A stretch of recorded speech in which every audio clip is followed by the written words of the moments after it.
The scream tore through the winter night like a knife through silence, not the howl of wind across the Badlands, not the cry of a coyote hunting under starlight, but something far worse, the desperate, breathless shriek of a child who had run out of hope. It came again, closer now, carried on air so cold it burned the lungs, and with it the sound of boots on frozen ground, small feet stumbling, falling, rising again. The door of the isolated ranch house shuddered under tiny fists, pounding with the frantic rhythm of terror. Inside, Elias Cross had been cleaning his rifle when the sound reached him, his scarred hands stilled on the steel, jaw tightening as he listened. For 3 years, nothing had broken the silence of his exile except wind and his own breathing. He had chosen this emptiness, this life stripped down to survival and solitude. But that scream, that desperate hammering at his door, it cut through the walls he had built around his heart like they were made of paper.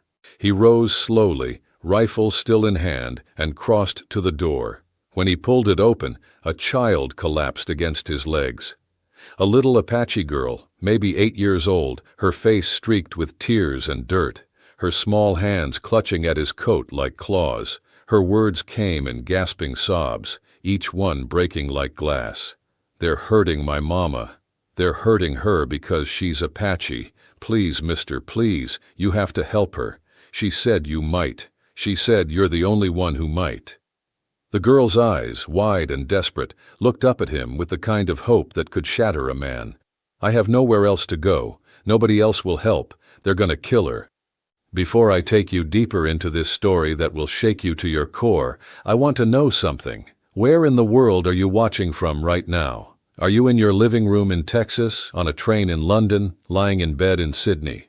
Drop your location in the comments below. I love seeing how this channel connects people across continents, all of us drawn together by stories that remind us what it means to be human. Now, let me tell you about the night that changed everything for a lonely rancher, an Apache woman, and her desperate daughter. Elias Cross was not a man given to quick decisions. He had learned, through loss and bitter experience, that the world was cruel to those who acted on impulse. But as he looked down at this child, trembling with cold and fear, something long buried stirred in his chest. The girl's words tumbled out in a rush, painting a picture that made his blood run cold. Her mother, Nia Redbird, worked as a seamstress in the settlement, mending clothes for settlers who paid her barely enough to survive. She was Apache, and in this territory that was crime enough. The girl's father had been killed 2 winters ago, shot down by men who claimed he was stealing cattle. Now it was just the 2 of them, trying to survive in a world that wanted them erased. "They came tonight," the girl whispered, her voice breaking. "Said Mama don't belong, said she's teaching me savage ways. They hit her, kicked her, made her kneel in the dirt." Her small hands shook as she wiped her nose. "But she won't beg. She never begs. So they hit her more." The child's eyes filled with fresh tears. "One of them said if someone would marry her, take responsibility for her, they might stop. But who would marry an Apache woman? Who would want us?" The question hung in the air like smoke, and Elias felt the weight of it settle on his shoulders. The girl continued, her voice dropping to barely a whisper. "Mama said you lost your family too. Said maybe you understand what it's like to be alone. Please, mister, I got nowhere else to go." Elias stood frozen in his doorway, this broken child clinging to his coat, her mother's screams growing fainter but still audible on the winter wind. For 3 years he had lived in this self-imposed exile, speaking to no one, trusting no one, needing no one. His wife Sarah and their infant son had died of fever while he was away working cattle, and he had returned to find them cold in their bed. The guilt had eaten him alive. He had failed to protect the people he loved most, and he had sworn never to put himself in that position again. But this child, this desperate plea, it was like a fist reaching into his chest and squeezing his heart. He looked past the girl toward the settlement, where lantern light flickered like angry fireflies. The sound of men's voices carried on the wind, rough with whiskey and cruelty, and beneath it all, a woman's voice, strong despite the pain, refusing to break even as the blows landed. Something in that defiant tone reminded him of Sarah, who had faced down wolves to protect their livestock, who had never backed down from anything in her life. Without another word, Elias reached for his coat and stepped into the night. The girl stumbled after him, her small legs struggling to match his long strides as they made their way through the frozen landscape toward whatever hell was waiting in the settlement. The scene that greeted them at the edge of town was one that would haunt Elias for the rest of his days. 6 men stood in a rough circle around a woman who knelt in the dirt, her hands bound behind her back, her face already swollen from the beating. This was Naya Redbird, and even battered and bloodied, she held herself with a dignity that made the men around her look like the animals they truly were. Her dark hair hung loose around her shoulders, and when she raised her head, Elias saw eyes that burned with unbroken spirit. She was beautiful, even through the bruises, but it was her strength that took his breath away. Here was a woman who had been beaten down by life again and again, and yet she refused to surrender. "Look at this," one of the men sneered as he noticed Elias approaching. "The hermit's come down from his mountain.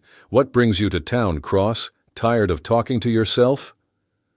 The speaker was Tom Brady, a rancher whose land bordered Elias's property.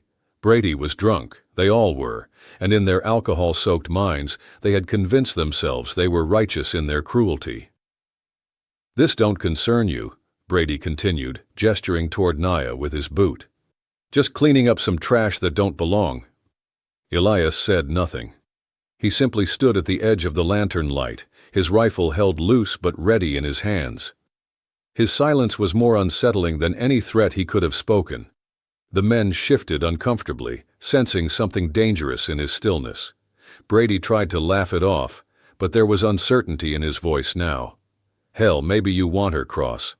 Bet you ain't touched a woman since your wife died. This one's used goods, but she might suit a hermit's needs." The words hit Elias like a physical blow, not because they wounded him, but because they revealed the depth of these men's depravity. His jaw tightened, the scar that ran from his ear to his chin going white with tension. Still, he said nothing. But his grip on the rifle shifted slightly, and every man in that circle felt the change in the air. Naya looked up at him then, her swollen eyes meeting his across the circle of hatred. In that moment, something passed between them, an understanding that neither could have put into words. She saw in his face the same loss that haunted her, the same determination to survive against impossible odds. "Please," she whispered, her voice barely audible, not begging for mercy from the men who tormented her, but speaking directly to this stranger who had emerged from the darkness like an answer to her daughter's prayers. "My daughter, she needs someone to protect her. I have nowhere else to go." The simplicity of those words, the quiet dignity with which she spoke them, shattered something inside Elias. Here was a woman who had been beaten, humiliated, and terrorized, and yet her first thought was for her child's safety. It reminded him of Sarah's final words, whispered through fever dreams about their son's future. He had failed Sarah and their boy, but perhaps, just perhaps, he didn't have to fail again. Brady raised his boot to kick Naya again, and that's when Elias moved. He crossed the distance between them in 3 long strides, the butt of his rifle catching Brady in the temple with a crack that echoed like a gunshot. The man dropped like a stone, blood streaming from his skull. The other men roared in anger and surged forward, but Elias was ready for them. He had fought in range wars before his marriage, had learned to handle himself against multiple opponents.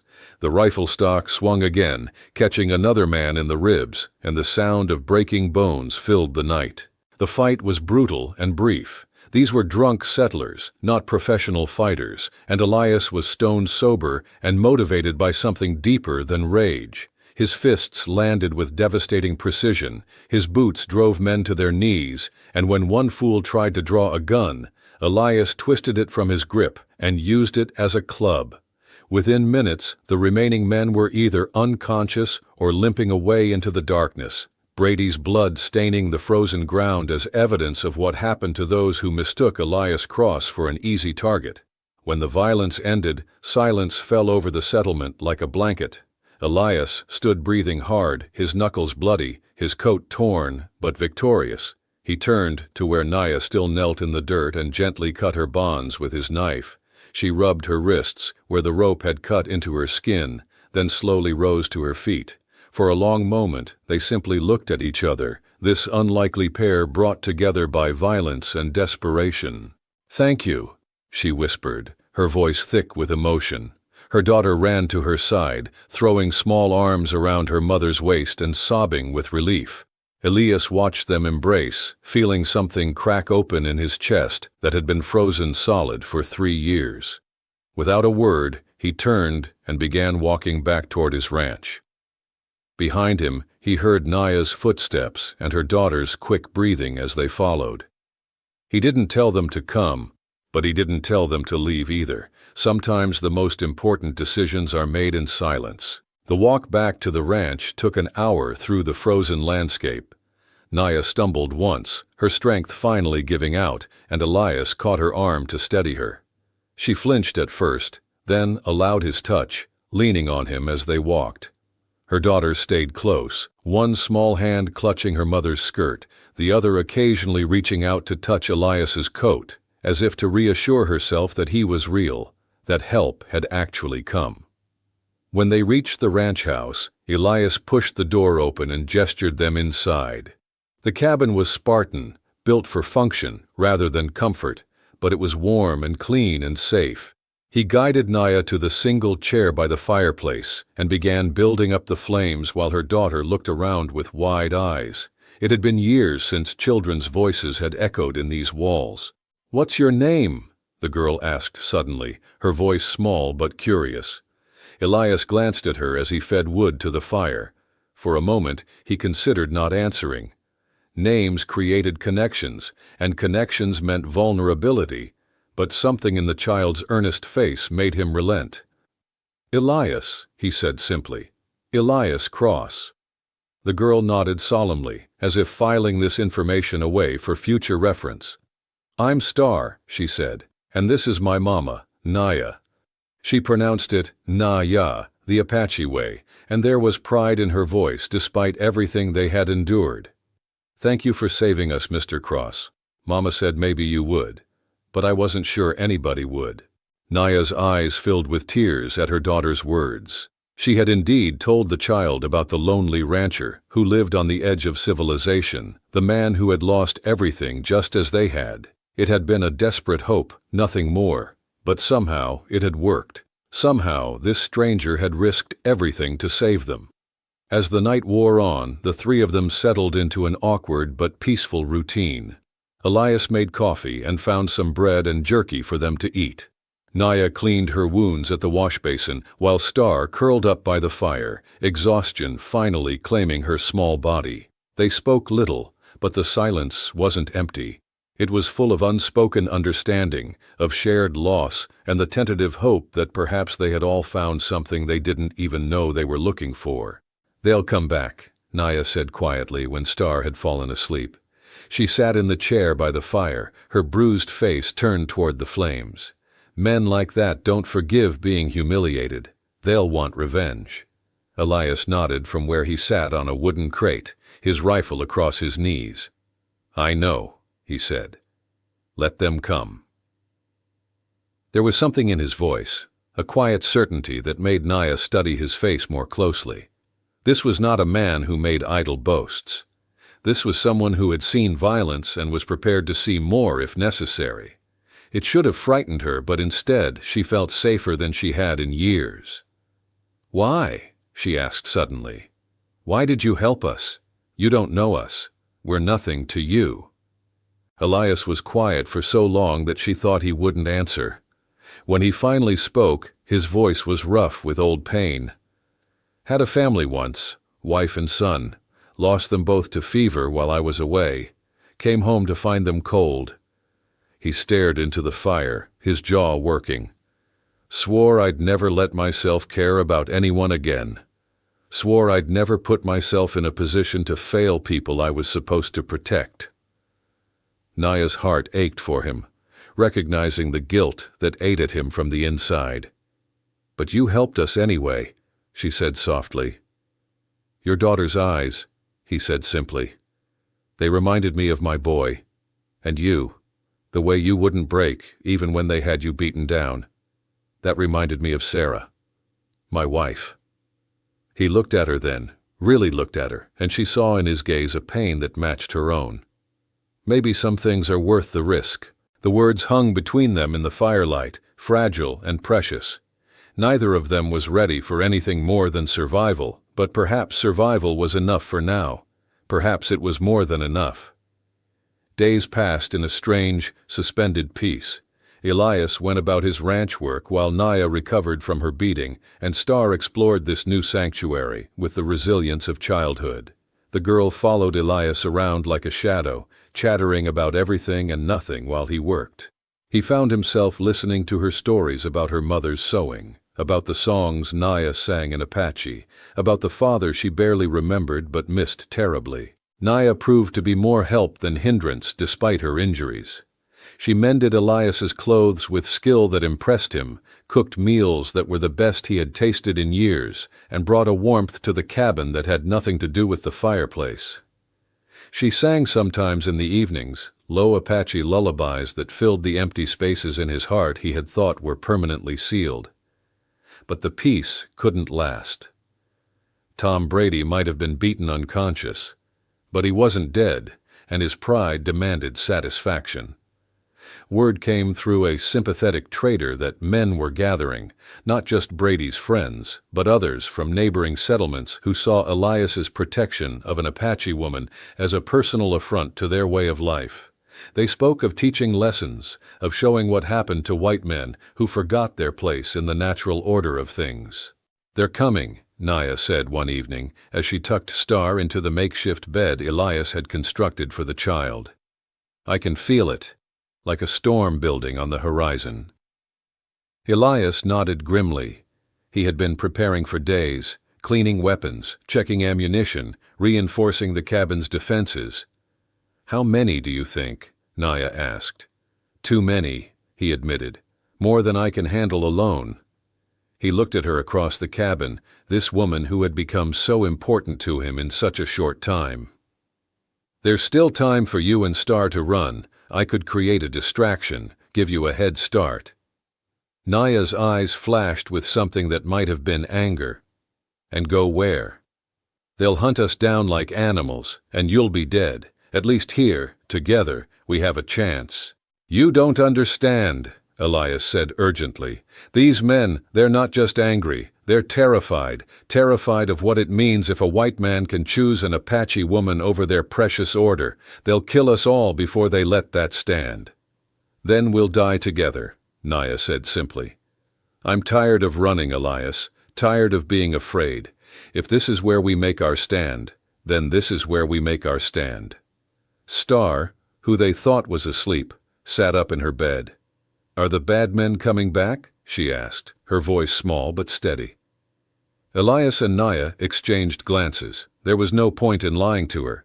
She had seen too much of the world's cruelty to be fooled by gentle deceptions. Yes, Naya said softly. They're coming back. Then we'll fight them, Star said with the matter-of-fact certainty of childhood. You and Mr. Cross and me, we're a family now, aren't we? Families protect each other. The word family hung in the air like a benediction. None of them had spoken it before, but now that it was out there, it felt right. Not the family any of them had been born into, but the one they had chosen, forged in desperation and tempered by shared danger. That night, they prepared for war. Elias showed Naya how to load and fire his spare rifle, though he hoped she wouldn't need to use it. He positioned ammunition and supplies around the cabin, planned fields of fire, and checked every board and beam for weaknesses. Naya sang her lullabies one more time, her voice carrying across the prairie like a prayer for protection. They came at dawn, just as the sun painted the eastern sky the color of blood. Elias counted at least 20 men, more than he had feared, riding hard toward the ranch with murder in their hearts. Tom Brady rode at their head, his skull wrapped in dirty bandages, his eyes burning with the fever of revenge. They spread out in a rough circle around the cabin, just outside rifle range, and Brady's voice carried across the distance like the call of a carrion bird. "Cross!" he shouted. "Send out the squaw and her brat, and maybe we'll let you live. You've got 5 minutes to decide." Elias appeared in the doorway, rifle in hand, his face grim as winter stone. "The only thing you're getting from me is lead," he called back. "Come and take them if you can." Brady's laugh was like the sound of breaking glass. "So be it. Boys, burn them out." The attack came from all sides at once. Men with torches rushed toward the cabin while others provided covering fire. Elias's rifle spoke with deadly accuracy, dropping 2 men before they could reach the walls. But there were too many. Windows shattered under gunfire, bullets splintered wood, and the acrid smell of smoke began to fill the air as torches found their mark. Inside the cabin, Naya crouched with Star behind an overturned table, the spare rifle clutched in her hands. When one of the attackers smashed through a window, she didn't hesitate. Her shot took him center mass, and he pitched backward into the yard, with a scream that was cut short by death. Star pressed against her mother's side, tears streaming down her face, but no sound of panic escaping her lips. She had learned early that survival sometimes required silence. Elias fought like a man possessed, moving from window to window, his rifle never seeming to run empty. But for every man he dropped, 2 more seemed to take his place. The walls of the cabin began to char and smoke as the torches did their work, and he knew they couldn't hold out much longer. This was how it would end, he thought grimly. Not in his bed, peacefully, but in fire and blood, defending the family he had never expected to find. But fate, it seemed, had other plans. The sound started as a low rumble, like distant thunder, but it grew quickly into something far more ominous. The ground beneath the cabin began to shake, and outside, the attackers' horses reared and whinnied in terror. Elias looked up from his rifle, confusion replacing grim determination on his scarred face. "What is that?" Naya whispered. But before anyone could answer, the source of the sound became terrifyingly clear. It was a flash flood, born from an unexpected spring melt high in the mountains, racing down the valley like the wrath of God himself. The men surrounding the cabin had only seconds to realize their danger before the wall of water struck them. Horses and riders alike were swept away like leaves in a hurricane, their screams lost in the roar of the flood. Tom Brady's final expression was one of absolute disbelief as the water closed over his head and carried him away into darkness. The cabin, built on slightly higher ground and with deep foundations, shuddered under the water's assault, but held firm. Within minutes, the flood had passed, leaving behind a landscape scoured clean of everything that had stood upon it. The silence that followed was so complete, it felt like a physical presence in the room. Elias slowly stood from his position by the window, hardly daring to believe what he had witnessed. Outside, where 20 armed men had stood moments before, there was only mud and debris and the distant sound of water finding new channels. They were alive. Against all odds, all 3 of them were alive. "Is it over?" Star whispered, her small voice cutting through the silence like a prayer. Elias looked at Naya, saw the same wonder and relief in her eyes that he felt in his own heart. "Yes," he said softly, "it's over." But even as he said the words, he knew they weren't entirely true. The immediate danger had passed, but the world beyond their walls remained hostile to families like theirs. There would be other Tom Bradys, other men who couldn't accept what they represented. But for now, in this moment, they were safe. They were together. They were family. In the days that followed, as they cleaned mud from their home and rebuilt what the flood had damaged, something deeper than survival began to grow between Elias and Naya. It wasn't love, not yet, but it was the soil in which love might someday take root. They spoke more now, sharing stories of their lost spouses, their fears for Star's future, their hopes for something better than mere existence. "She needs a father," Naya said one evening as they watched Star play with a wooden horse Elias had carved for her. "Not just a protector, but someone who will teach her how to be strong in a world that wants to break her." Elias watched the child's serious face as she made the horse gallop across an imaginary prairie. "She's already strong," he said. "She gets that from you." "She gets her stubbornness from me," Naya corrected with a small smile. "Her courage, that's something new, something she learned from watching you stand up to those men."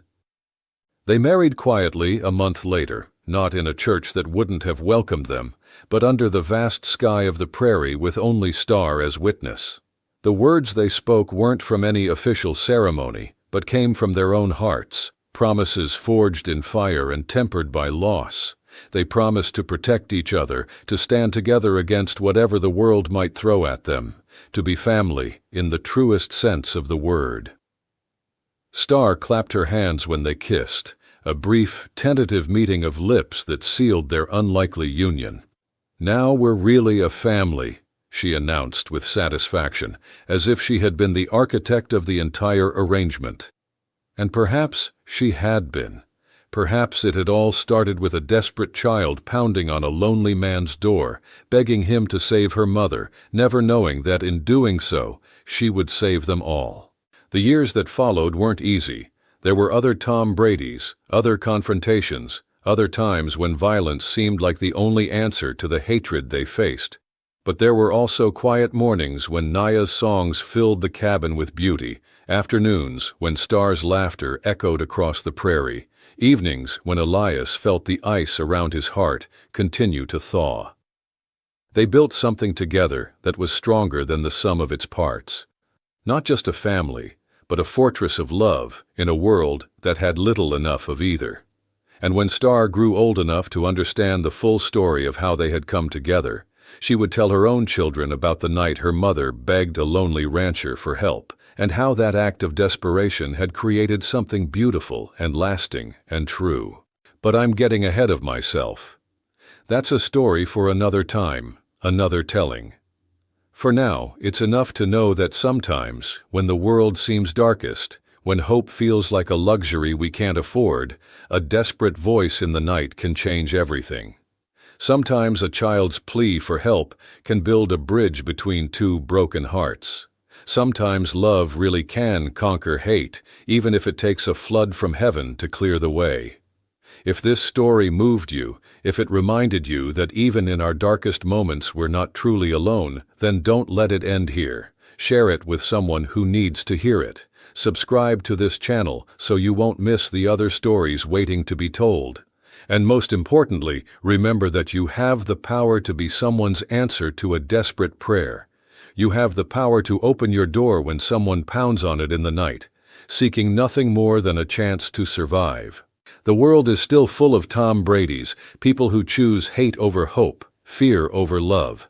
But it's also full of people like Elias Cross and Naya Redbird, people willing to risk everything for the chance to build something better. Which kind of person will you choose to be? The answer to that question might just change everything, not only for you, but for some desperate soul pounding on your door in their darkest hour, with nowhere else to go.